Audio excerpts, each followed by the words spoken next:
sei. Não sabe?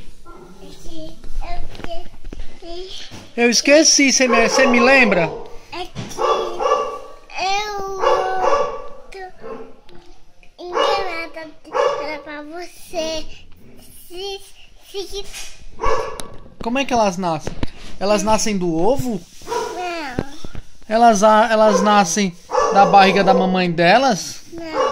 Como é que nascem as borboletas? No casulo. Mas como é que elas saem do casulo? Como é que é antes do casulo? Antes do casulo, É. elas comem as folhinhas, O que elas comem? as lagartas comem as folhas e depois elas enrolam no casulo, que o casulo da borboleta está no botão da minha escola, papai. Está na sua escola? Está no botão da minha escola, lá no alto. É?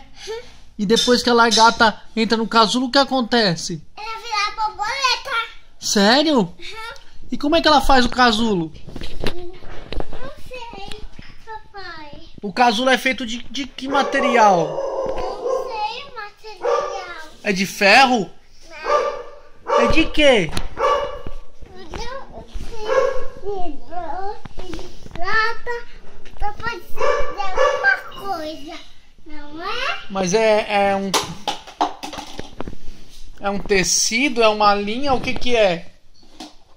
É uma precisa, é? É.